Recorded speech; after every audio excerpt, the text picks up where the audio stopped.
You know that feeling when Apple does something bold, but also kind of risky? Yeah, that's exactly where we're heading. The iPhone 17 Air is about to shake up Apple's entire iPhone lineup, and not just with looks. It's slimmer than ever, possibly thinner than your wallet, and it might just replace a full-sized model in the lineup. But here's the twist: with that extreme thinness comes some trade-offs Apple fans might not be ready for. Welcome back, viewers. James here. If you love tech that surprises, leaks that stir the pot, and honest takes with zero fluff, hit that like button, subscribe, and let's dive right in. So, imagine an iPhone so thin, it almost disappears in your pocket. We're talking 5.4 mm thin, yes, thinner than an Apple Pencil. That's the rumored thickness of the iPhone 17 Air, which Apple might be positioning as the spiritual successor to the now retired Plus model. But wait, thinner doesn't always mean better, right? Well, maybe. Let's break it down. First off, the display. Apple might finally give the Air something fans have begged for, a buttery smooth 120Hz promotion screen. If this happens, it'll be the first time a non-Pro model gets that ultra-fluid experience, and if not 120Hz, then at least a 90Hz bump would be a breath of fresh air, because in 2025, even 300 phones are ditching 60Hz panels, so if Apple pulls this off, the Air could feel like a Pro model in disguise, especially when scrolling or gaming. Now, here's where things get dicey. The battery suggests a 2800 mAh battery, and let's be real, that's not huge, especially when most phones are pushing 4500 mAh or more. So how's Apple going to make this work? There's a whisper going around about silicon carbon battery tech, denser, more efficient, and perfect for a phone that's basically on a diet.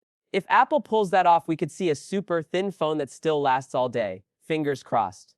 But here's something that might surprise you. The iPhone 17 Air could ship with just one rear camera. And before you panic, this might not be a bad thing. Think about it. What if Apple simply gives us the same main sensor from the iPhone 17 Pro? No extra gimmicks. Just one killer lens that nails every shot. That's what Samsung did recently with their Edge model, and it worked. In a world obsessed with camera counts, Apple going on and done could actually be a bold flex. Now let's talk materials. There's talk that the Air might feature a titanium frame, and strangely enough, that might not be coming to the Pro models this year. Weird, right? But it makes sense. Titanium is light, crazy strong, and perfect for a thin phone. Apple knows this. They used it in the 15 Pro Max and loved the strength to weight ratio.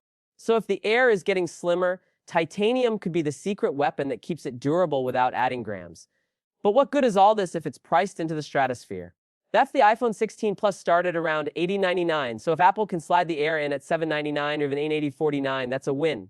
Not Pro-level pricing, but packed with just enough punch to tempt everyday users. It could even become the iPhone most people want, clean, light, premium feeling, and not ridiculously expensive. So, what do we end up with? A thinner than ever iPhone, possibly with a high refresh display, strong titanium frame, one powerful camera, and maybe even futuristic battery tech, all wrapped up in a minimalist design that turns heads. Sounds too good to be true. Maybe. But that's what makes this launch so exciting. Apple is clearly experimenting again, and the Air could be their boldest move in years. But now I'm turning it over to you. Would you trade a second camera or a bigger battery for ultra-thin design? And how much would you pay for the iPhone 17 Air? Drop your thoughts in the comments. I'll be reading every single one. And make sure you're subscribed, because we've got tons more iPhone 17 leaks, comparisons, and even first look breakdowns coming your way.